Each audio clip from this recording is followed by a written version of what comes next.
Hey, everybody. Thank you for joining us after a short break while I relaxed poolside in Cancun, Mexico with my children. And the week prior, Tara was out. You've got us both back today with Yay. episode 216 of Hot Jobs. Thanks for joining us, Tara. Yeah, we're excited to be back together and bringing you guys the hottest jobs. I know you've been waiting with bated breath upon our return. There you go. Before we get started, I do want to mention our partners at Skillstorm. Skillstorm has two new amazing programs that they've created to support transitioning military service members and veterans in opportunities in cloud, cyber, and software engineering. And so they've got different programs. Their first program is a full-time immersive program that can be done as a SkillBridge internship. It's remote, hands-on, instructor-led projects, everything. The other one is an extended part-time version that's great if you want to get an early jump start on your transition into cyber, cloud, or software engineering. You could spread it out over that entire year. I think it's about 9 months. Same opportunity. They pay for the certs. They pay for the exam. It does use the GI Bill like many other programs out there, but you are getting a full relevant education and certifications. And so if you are interested in any of those, you can check out the post I have going tomorrow morning, or you can reach out to the Skillstorm team. Alan Kohili is the POC over there. More to follow on that. If you are joining us today, thanks for joining us. Jared, appreciate you. We are back and energized, so thanks for joining us.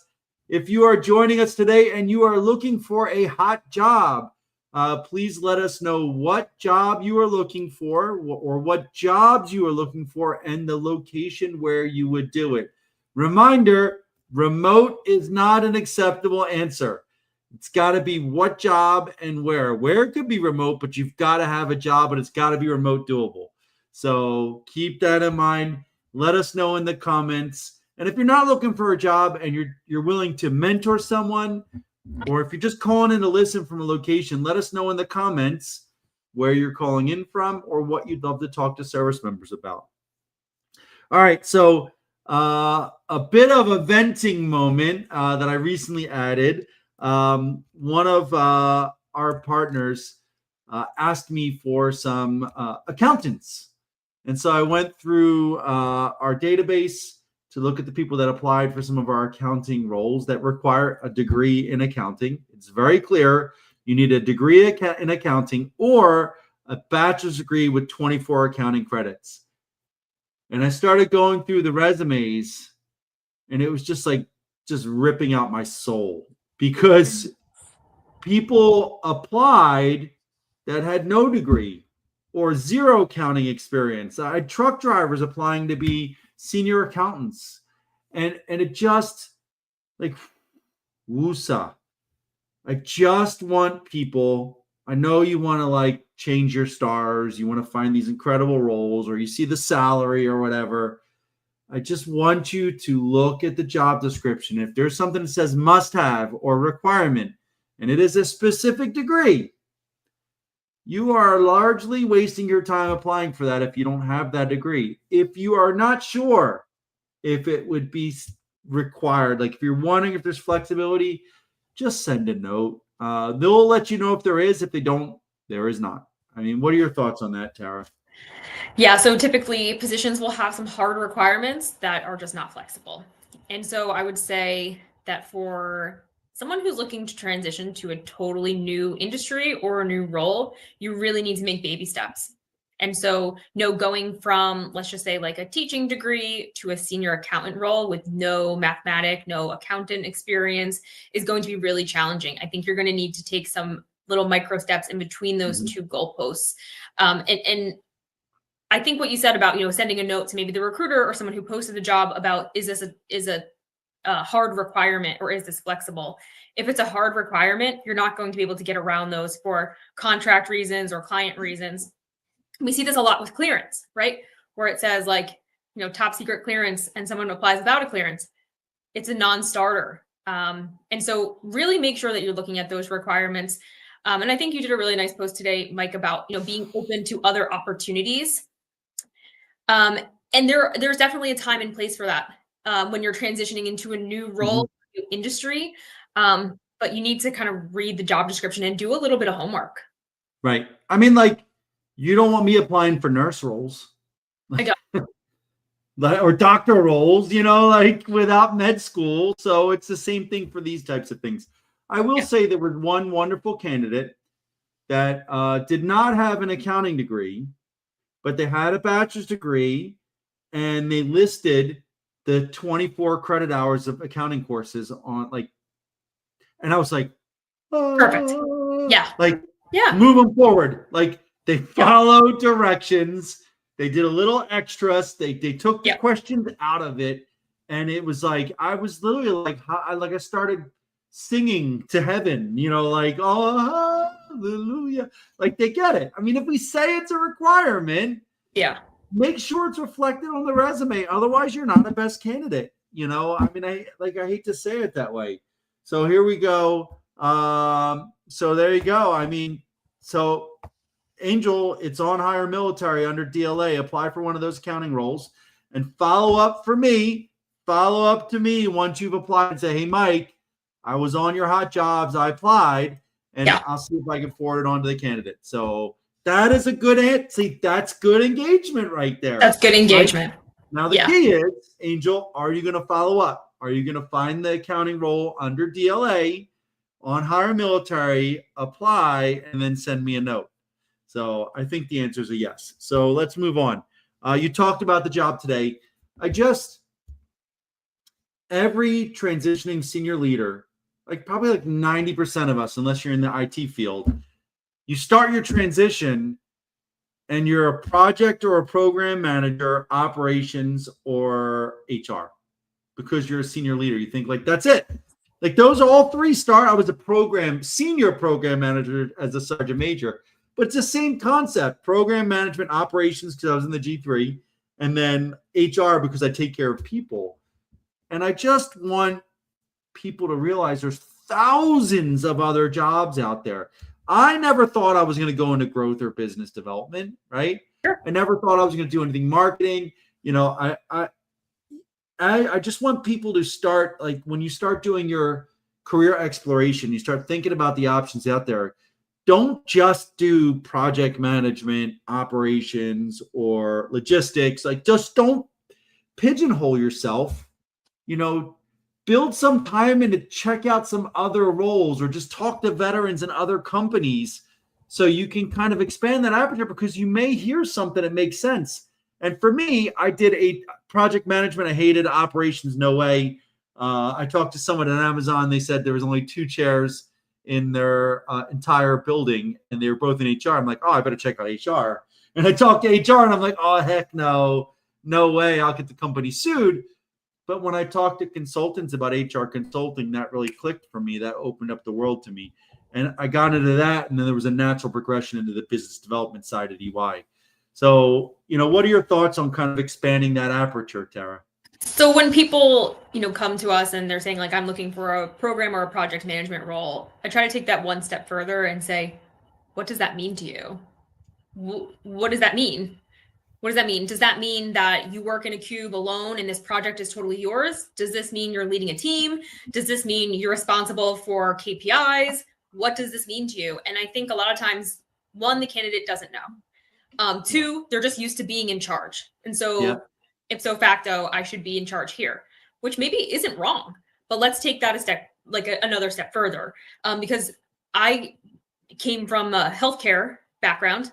There's no program or project managers, but what would there be? Maybe an account leader, that could be one. HR business partner, that's a huge one. Whereas a nice blend between client relations and external businesses. You can certainly be a manager in a lot of other ways that don't have the word manager in there. Right. Same thing with team lead or a senior advisor. Those words mean different things at each company.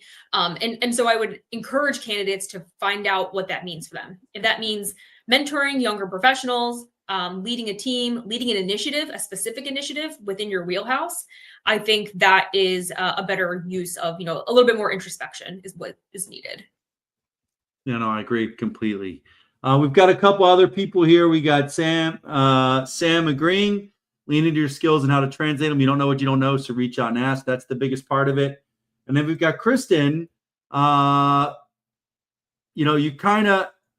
You're looking for more remote positions. You didn't list what you really want to do. You said your degrees and you said you work for a university, but you didn't say what you want to do. That's going to be critical, is defining the type of job you want to do. And if you're not sure, that's okay. Start working on defining that.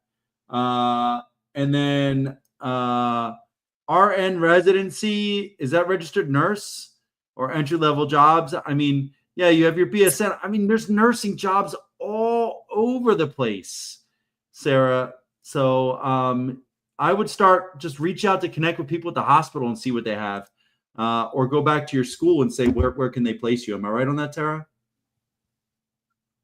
I think we absolutely. Yes. Gotcha. And then this, the last part as we keep going is I just wanted to talk about translating rank. I don't think people really understand what I'm saying. Like, rank doesn't translate in the transition.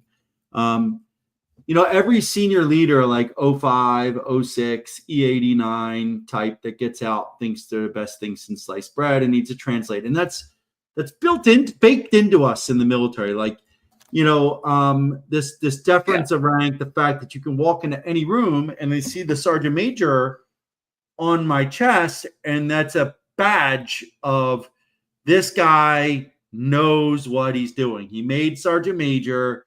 Like, same thing with colonel, lieutenant colonel, first sergeant, all this stuff, right? You walk in, there's this automatic indication that not just the Army, but the field where you're working. What I want people to understand is that doesn't automatically translate. I Googled it and I found in 2017 there were 28,148 05s in the military. So I'm assuming, 7 years later, there's probably like 30,000 05s in the military right now, like lieutenant colonels types, like significant senior officers. They're the competition every year. You know what I mean? Like, how many are getting out?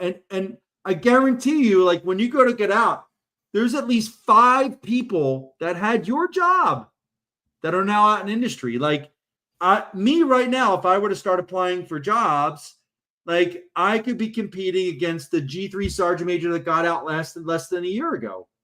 Like, we were both G3 sergeant majors for INSCOM.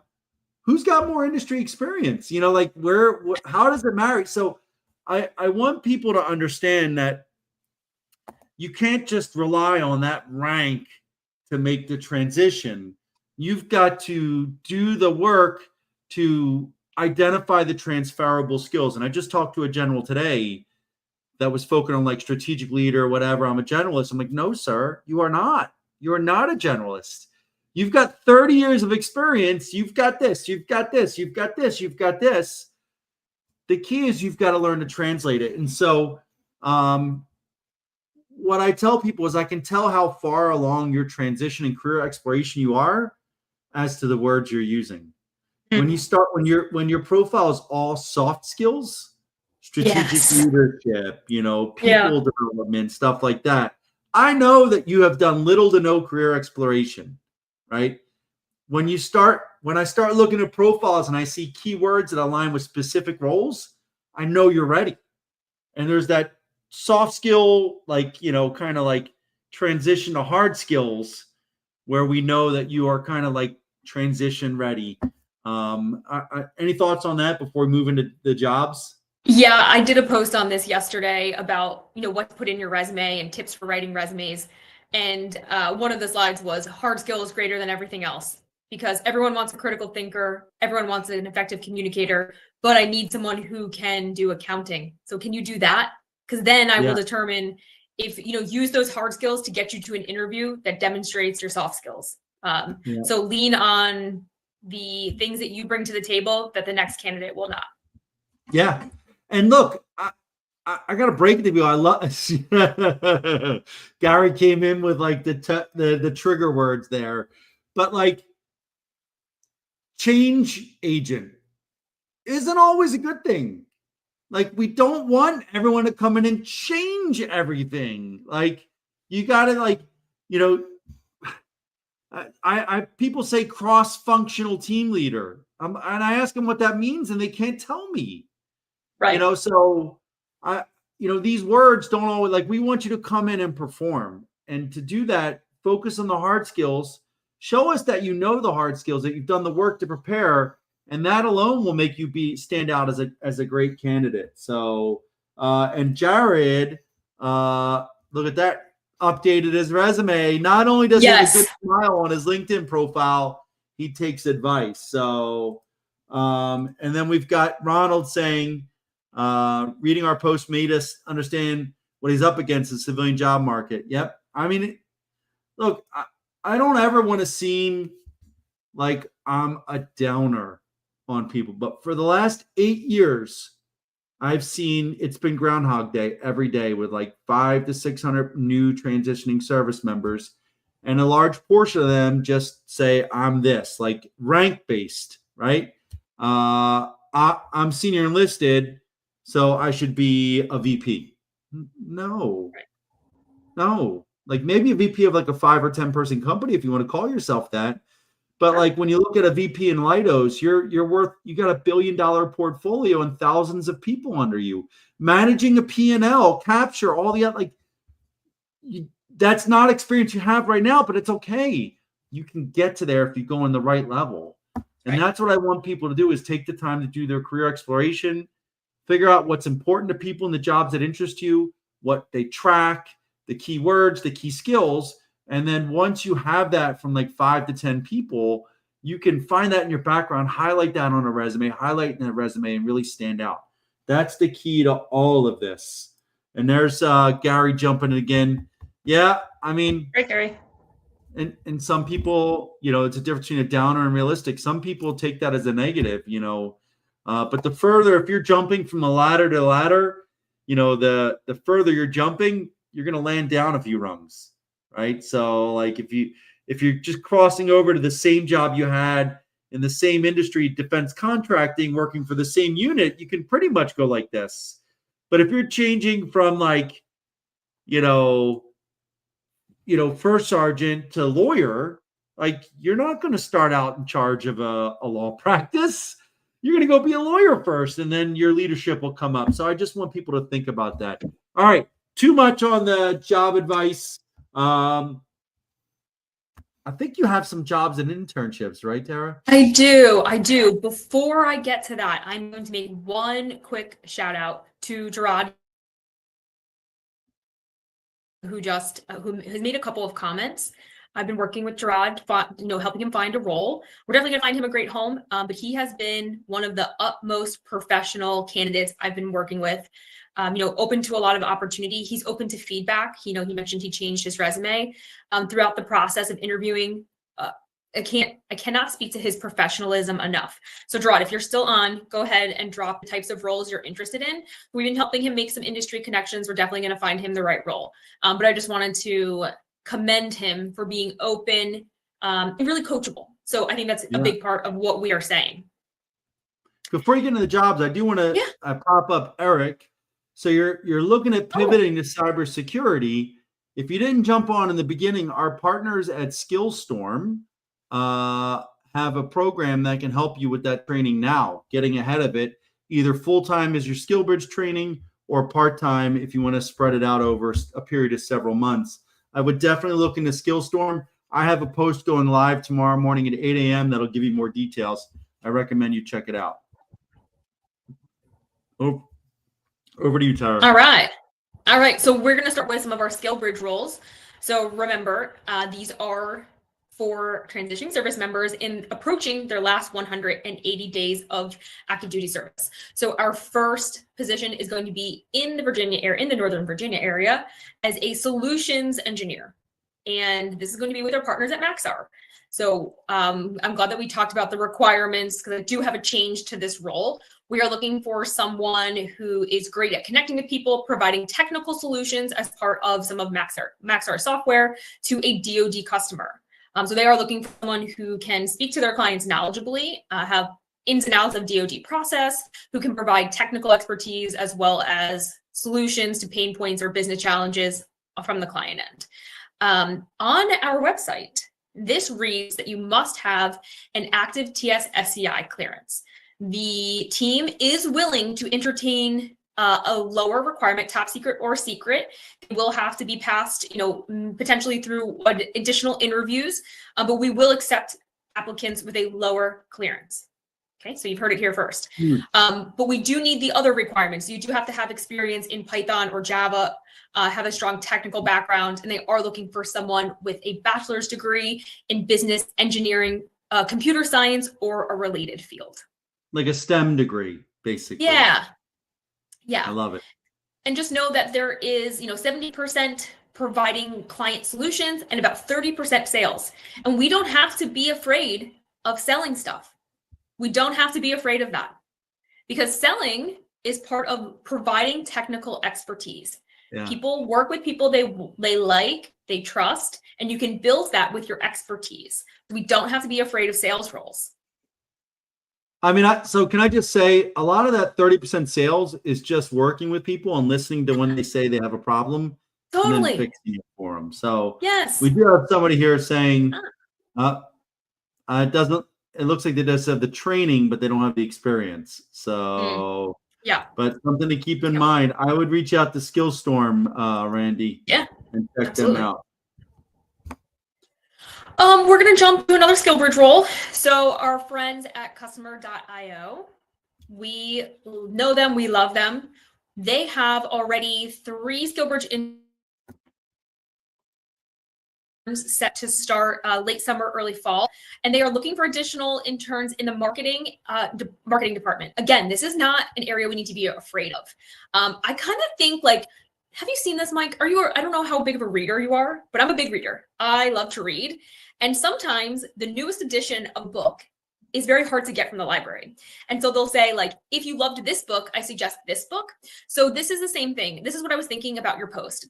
If you were thinking you want to be in maybe business relations, or business development, have you thought about marketing? Because marketing has some similar crossover in that you're looking for potential clients, you are advertising your business, you are making industry connections, you're building relationships, you are interacting directly with your target audience. And these things are what help propel sales and business development. So if you've ever thought of a sales role or a business development role, I would encourage you to check out our opportunity with customer.io in the marketing area. Fully remote SkillBridge. You are going to be alongside other SkillBridge interns. They've been very welcoming. They're very excited about the SkillBridge program. So marketing intern for customer.io. And those are fully remote jobs afterwards. They have headcount. Yeah. So the only thing I'll tag on to that is if you are a storyteller. Yeah. To tell stories. You enjoy talking to people. Marketing is a natural progression. Everything I do on my posts is storytelling. Everything. Absolutely. All the advice, it's self-experience, it's answering questions.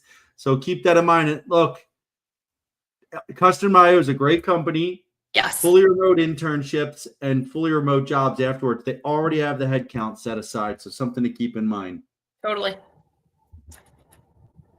I'll plug one more if we have time. Yeah. Do it. We got time. All right. So another SkillBridge role for a field service engineer with our partners at FOSS. So FOSS works in the agriculture space. They test kind of the ingredients that go into our dairy, our meat, wine, very important. And so they are responsible for testing the equipment and then tests to make sure that each individual kind of ingredient in our food is safe for consumption. So these folks are doing preventative maintenance on that equipment. They're working in plants and factories. So this role requires some type of mechanical or electrical experience. There will be a small aptitude test. I would say maybe the challenge to this role, or a huge perk, is that it's 90% travel. So you are traveling to client sites each day. You do have a territory. We're looking for a couple of different territories. One is the Pacific Northwest, one is Omaha, and one is Las Vegas. Really great company, large company. A lot of us don't know what kind of happens behind the scenes with our food and our agricultural products, but Voss is a household name in this industry. All of the SkillBridge interns that have been with them over the last couple of years have stayed 5+ years. They have amazing benefits for full-time employees. So they are really looking for folks to join them at Voss. Yeah, and I think like the travel piece is a huge plus for so many people. Like if you're single, you know, or maybe you've been married a long time and you want to get away, you know, that opportunity to travel, gets those hotel points, those freaking flyer points, like the per diem that usually comes with overnight travel, stuff like that. You could bank most of your paycheck, you know. So it's just like going TDY, and that's a huge thing for us in the military.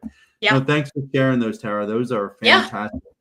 I just have a quick plug and a couple opportunities to mention for our partners at Defense Logistics Agency, DLA Finance. So they are making sure that our warfighters have the equipment and the materials that they need to perform all over the world. And so DLA Finance has 5 types of roles in either SkillBridge or direct hire. They have accountants. We talked about accountants, must have an accounting degree or 24 hours of accounting and business law. Accounting systems, same thing. And then 3 non-accounting roles as a business analyst, a financial analyst, and a financial liaison. If you go to HireMilitary.us and check those roles out, you can see the description of what they are. The locations, they are on site. The locations they are available are Battle Creek, Michigan, which is a really cool up-and-coming area. New Cumberland, PA. Philadelphia, PA, home to the soon-to-be 2-time back-to-back Super Bowl champion Philadelphia Eagles. You've got Columbus, Ohio, Whitehall. You've got Richmond, Virginia, and you've got San Antonio, Texas for accounts receivable only. And then the one I missed is the headquarters, Fort Belvoir, Virginia, where I retired out of. Amazing building right there when you come in through the King Gate. So, you know, if you're interested in the DoD SkillBridge, they have flexible times. You just got to be at those locations and flexible durations. Go ahead and let us know. Apply at HireMilitary.us and maybe reach out and let Tara know. They are still collecting resumes for direct hire, but they do not have hiring authority yet. We're expecting that to happen right after the new year. And so if you're interested in those direct hire roles for GS civilian positions, you can still apply. Please read the qualifications to make sure you're qualified for the role, especially the accountant ones. And what we're doing is we're racking and stacking them, getting ready to hand right over to the DLA finance team, where when they have hiring authorities and open roles, they will use direct or rapid hiring authority to spin people up really quick and get them in the roles. They want to support service members, veterans, and military spouses. Like, they're very big on that. So check all of these out at HireMilitary.us. All right. And with that, we are right about at 30 minutes. Any last words, Tara?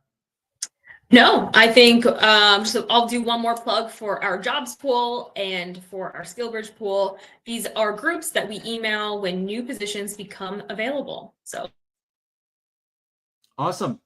Well, thanks for joining us today, everybody. That's at our website. Yep. Thanks for joining us, everybody. And we will see you. I'll see you on Thursday, but Tara and I will see you next Tuesday at 2 p.m. Bye. Yeah.